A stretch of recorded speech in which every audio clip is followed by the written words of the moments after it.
बनारस वाला, खुल जाई बंद अकल का ताला।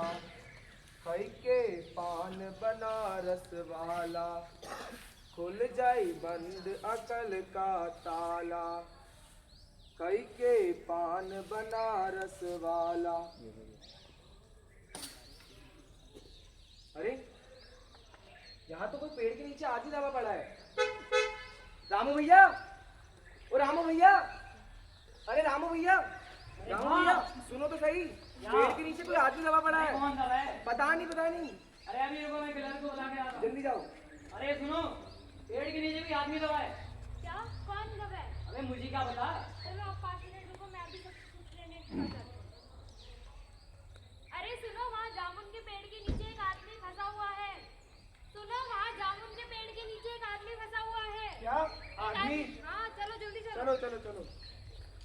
बेचारा जामुन का पेड़ कितना फलदार था। हाय हाय, इसके जामुन कितने मीठे हुआ करते थे। इस पेड़ के जामुन मैं झोली भर के ले जाया करता था अपने बीवी और बच्चों के लिए। अरे मगर इस आदमी का क्या? हाँ, ये आदमी मर गया क्या जिंदा है? मर ही गया होगा, इतना भारी और वजनी पेड़ किसी के ऊपर गिर जाए तो वो बच कैसे सकता है? नहीं, मैं अभी जिंदा हूँ। जिंदा है? तो आओ इस पेड़ को हटाकर इस आदमी को निकाल लेते हैं। मुश्किल मालूम होता है, इतना भारी और वजनी पेड़। क्या मुश्किल? अगर सुपरिटेंडेंट साहब हुक्म दे दे तो 15-20 माली और कर्मचारियों को लगाकर हम इस पेड़ को उठा सकते हैं। हाँ हाँ सही कहता है। चलो चलो उठाते हैं। जोर लगा के, जोर लगा के, जोर लगा के। ठहरो ठहरो, मैं जरा अंडर सेक्रेटरी से मशवरा ले लूं, उसके बाद ही इस पेड़ को हटाया जाएगा।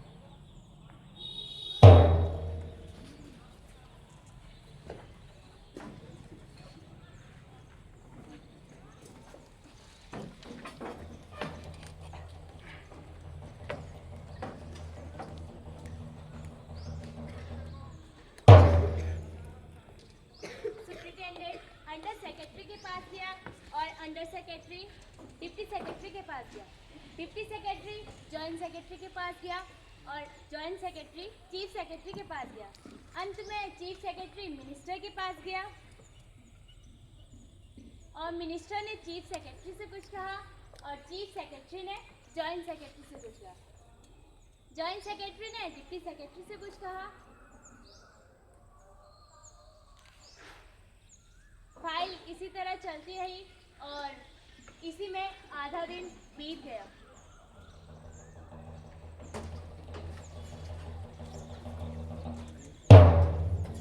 दोपहर के खाने पर दबे हुए आदमी के चारों ओर भीड़ जमा हो गई। लोग तरह तरह की बातें कर रहे थे और कुछ मनचले क्लर्कों ने समस्या को खुद ही सुलझाना चाहा कि हुकूमत के फैसले का इंतजार न कर समस्या को खुद ही सुलझाने का निश्चय कर रहे थे कि उतने में सुपरिटेंडेंट भागा भागा हुआ आया। सुनो भाइयों सुनो, हम लोग इस पेड़ को नहीं हटा सकते क्योंकि हम व्यापार भाग से संबंधित हैं और यह पेड़ कृषि विभाग में आता है। मैं तुरंत ही इस फाइल को कृषि विभाग तक पहुंचा देता हूं। जवाब आते ही इस वृक्ष को हटा दिया जाएगा। दूसरे दिन कृषि विभाग का उत्तर आया कि पेड़ व्यापार विभाग के लॉन पर गिरा है, इसलिए इसको हटाने या न हटाने की जिम्मेदारी कृषि विभाग की होती है, व्यापार विभाग की होती है। तो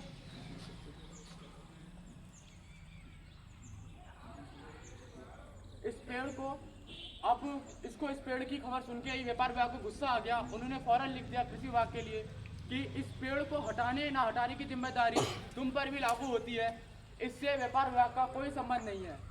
दिन भर फाइल चलती रही। शाम को जवाब आया कि हॉर्टिकल्चर डिपार्टमेंट को ये फाइल दे दी गई है जिससे कि वो इस पर काम कर सके और पेड़ पे दबे हुए कवि को इस पेड़ से छुटकारा मिल सके।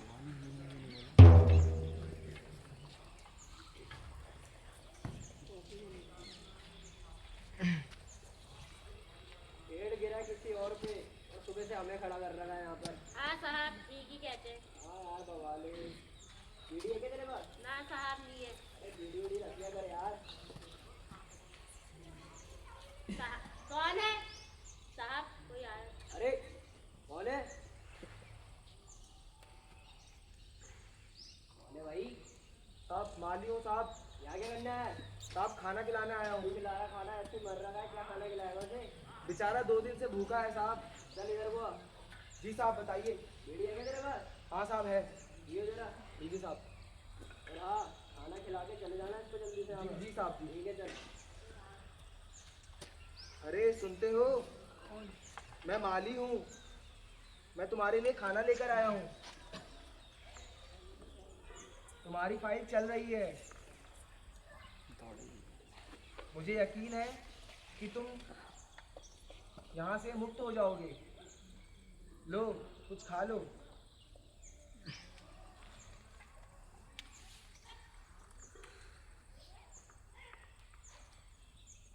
यह तना तुम्हारे कूल्हे पर गिरा है, अगर तुम्हारी पीठ पर गिरा होता तो शायद रीढ़ की हड्डी टूट जाती। तुम्हारा कोई वारिस है या नहीं? मैं उसको कुछ पता दे देता हूँ तुम्हारे बारे में। मैं लावारिस हूँ।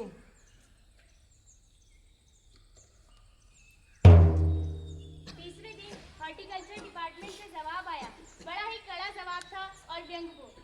हॉर्टिकल्चर डिपार्टमेंट का सेक्रेटरी साहित्य प्रेमी आदमी जान पड़ता था और उन्होंने लिखा था कि बड़े आश्चर्य की बात है, इस समय जब हम पेड़ लगाओ स्कीम ऊंचे स्तर पर चला रहे हैं, हमारे देश में मौजूद ऐसे सरकारी अफसर जो पेड़ काटने का सुझाव देते हैं, जिसके फल लोग बड़े चाव से खाते हैं, और वो भी पुराना और फलदार पेड़। हमारा विभाग इस पेड़ को काटने की इजाज़त नहीं दे सकता।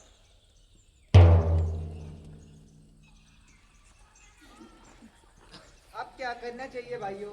अब तो हॉर्टिकल्चर डिपार्टमेंट वालों ने भी रिप्लाई में कह दिया ये पेड़ काटा नहीं जा सकता। पेड़ नहीं काटा जा सकता तो ये आदमी को ही काट दो। बिल्कुल सही। अगर हम इस आदमी को बीच से यानी धड़ से काटेंगे तो आधा हिस्सा आगे से निकल जाएगा और आधा हिस्सा पीछे से निकल जाएगा। पेड़ वहीं का वहीं रहेगा। ऐसे तो मैं मर जाऊंगा। कहता तो सही है। अरे नहीं नहीं, आदमी को कुछ नहीं होगा। आजकल प्लास्टिक सर्जरी ने बहुत उन्नति कर दी है। अगर हम इस आदमी को बीच से काट के हॉस्पिटल पहुंचा दे तो वहाँ इसकी प्लास्टिक सर्जरी हो जाएगी और वापस हो जाएगा। ये भी सही है। इस बार फाइल को मेडिकल डिपार्टमेंट में भेज दिया गया। मेडिकल डिपार्टमेंट ने फौरन एक्शन लिया और अपने विभाग का सबसे होनहार प्लास्टिक सर्जन छानबीन के लिए भेज दिया। सर्जन ने दबे हुए आदमी को अच्छी तरह टटोल कर उसका स्वास्थ्य देखा, उसकी सांस की नली को परखा, दिल की और फेफड़ों की जांच कर रिपोर्ट भेज दी।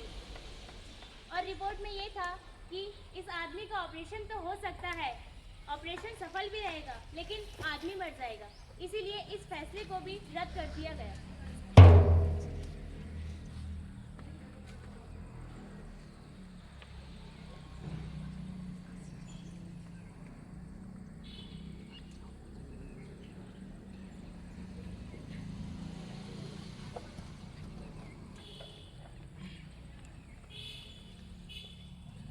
लो मैं तुम्हारे लिए खिचड़ी लाया हूँ। अब मामला बहुत ऊपर तक चला गया है। कल सेक्रेटरिएट में सभी सेक्रेटरियों की मीटिंग बैठाई जाएगी और उसमें तुम्हारी फाइल भी रखी जाएगी। ये तो माना कि तगाफुल ना करोगे, ये तो माना कि तगाफुल ना करोगे, लेकिन खाक हो जाएंगे हम तुमको खबर होने तक। अरे क्या तुम शायर हो? जी हाँ। दबा हुआ आदमी शायर है। थोड़ी ही देर में यह खबर पूरे सेक्रेटेरिएट में आग की तरह फैल गई। फिर क्या था, लोगों का झुंड शायर को देखने के लिए उमड़ पड़ा। शाम तक गली गली से अलग अलग शायर आने लगे और सेक्रेटेरिएट के लॉन में भीड़ इकट्ठा हो गई। दबे हुए आदमी के चारों ओर मुशायरे सा वातावरण उत्पन्न हो गया। अरे कभी महोदया कुछ शायरी हमें भी सुना दीजिए। हाँ हाँ सुना दीजिए। अरे चलो कोई बात नहीं, आप नहीं सुनाते हम कुछ सुनाते, जरा सुनिएगा।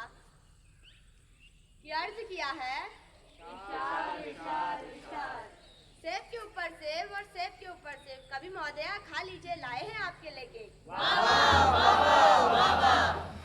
जब शायरी सुनाने की बात आई गई है तो मैं भी एक शेर सुनाना चाहूंगी कि अर्ज किया है कितने गुजरे दिन कितनी गुजरी रात, कि भाई कितने गुजरे दिन कितनी गुजरी रात, जब कभी दबा है पेड़ के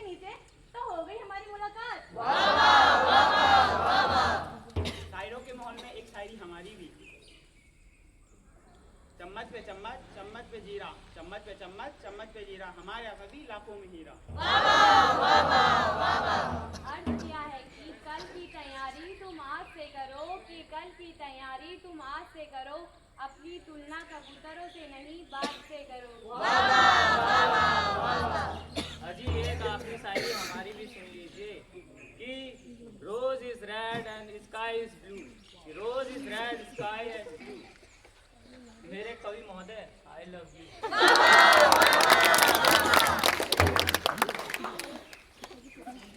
जब पता चला कि दबा हुआ आदमी है कवि है,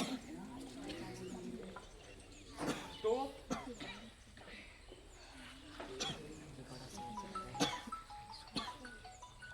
सेक्रेटरीट की सब कमेटी में इसके बारे में चर्चा हुई और उन्होंने इसको आगे बढ़ाने के लिए उपाय, उनकी मीटिंग में उपाय हुआ कि ना ये एग्रीकल्चर डिपार्टमेंट के अंदर आएगा, ना ये हॉर्टिकल्चर डिपार्टमेंट के अंदर आएगा, ये तो कल्चरल डिपार्टमेंट के अंदर आएगा। तो उन्होंने कल्चरल डिपार्टमेंट से अनुरोध किया कि आप जल्द से जल्द इस पेड़ को हटाएं और हमारे कवि को बचाएं।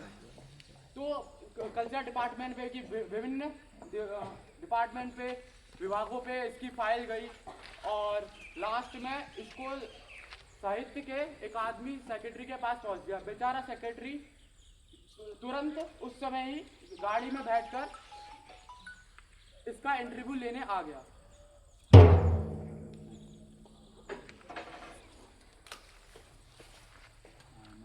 क्या तुम कवि हो? जी हाँ।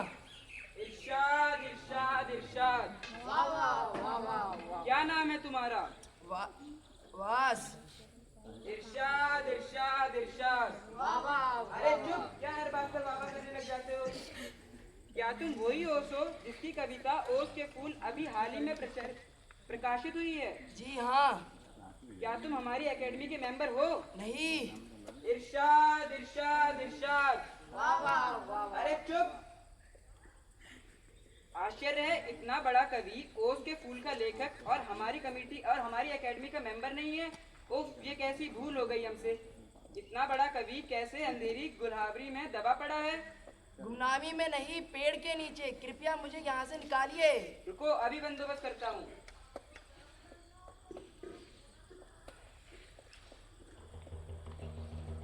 मुबारक हो, मिठाइयाँ खिलवाइए। हमारी सरकारी साहित्य एकेडमी ने तुम्हें केंद्र शाखा का मेंबर चुन लिया है। यह लो चुनाव पत्र। पहले मुझे यहाँ से निकालिए। इरशाद इरशाद इरशाद। वाह वाह वाह वाह। यह तो हम नहीं कर सकते। जो हम कर सकते थे वह हमने कर दिया है, लेकिन हम यह जरूर कर सकते हैं, अगर तुम मर जाओ तो तुम्हारी बीवी को वजीफा दिलवा सकते हैं, और अगर तुम इजाजत दो तो वह भी कर सकते हैं। मुझे जीवित रखिए। देखो, मसला यह है कि हमारी एकेडमी कल्चरल तक ही सीमित है, तो पेड़ काटने का काम आरी कुल्हाड़ी से है। इसके लिए हमने फॉरेस्ट डिपार्टमेंट को खत लिख दिया है, और वह भी अर्जेंट में लिखा है।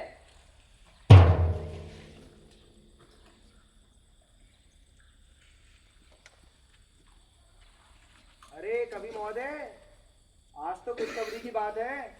तुम्हारी यह पूरी फाइल फॉरेस्ट डिपार्टमेंट तक जा चुकी है। अब फॉरेस्ट डिपार्टमेंट के लोग आकर इस पेड़ को काट देंगे, जिससे तुम्हारी जान भी बच जाएगी। दबे हुए आदमी का श्वास जवाब दे रहा था। वह अपने जीवन के लिए लड़ रहा था।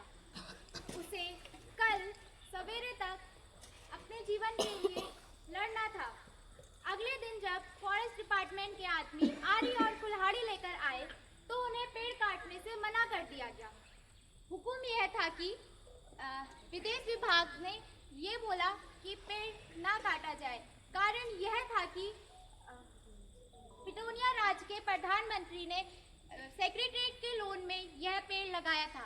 अब अगर यह पेड़ काटा गया तो पिटोनिया राज्य के और हमारे बीच के संबंध बिगड़ जाएंगे। पर ये एक आदमी के जान का सवाल है। और दो राज्यों के बीच के संबंध का भी तो सवाल है। और ये भी तो सोचने की बात है कि पिटोनिया की सरकार हमारे राज्य की कितनी सहायता करती है। उनकी सहायता के लिए हम उनसे संबंध बनाए रखने के लिए हम एक इंसान की जान की बलि नहीं दे सकते। कवि को अब मर जाना चाहिए। निसंदेह। ट्रिंग ट्रिंग ट्रिंग ट्रिंग ट्रिंग ट्रिंग। हेलो कौन? अरे पहचाना नहीं, मैं अंडर सेक्रेटरी। जी सर बोलिए। सुनो, आज सुबह प्रधानमंत्री दौरे में आ चुके हैं वापस। जी सर। तो शाम 4 बजे जो विदेश विभाग है वो उनको इस पेड़ के बारे में फाइल दे देगी। जी सर। तो जो वो फैसला लेगी उसी को स्वीकार करना। जी सर। ठीक है?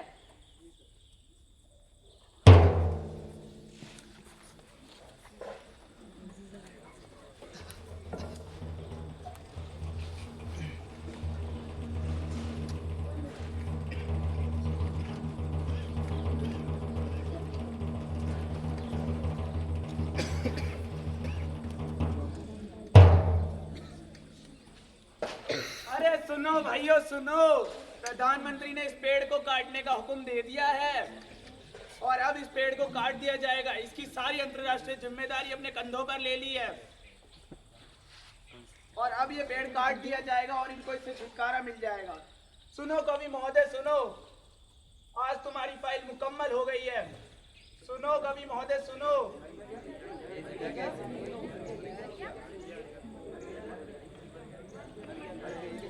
लेकिन कवि का हाथ ठंडा था और आंखों की पुतलियां निर्जीव। चींटियों की एक लंबी पात उसके मुंह के अंदर जा रही थी। इसी के साथ कवि के जीवन की फाइल भी बंद हो चुकी थी।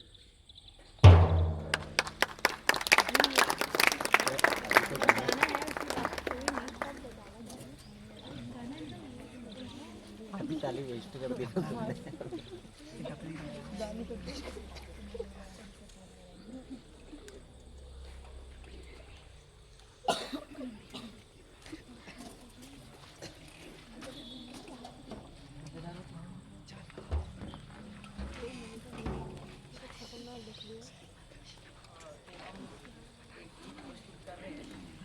गोपाल दास नीरज ने लिखा है।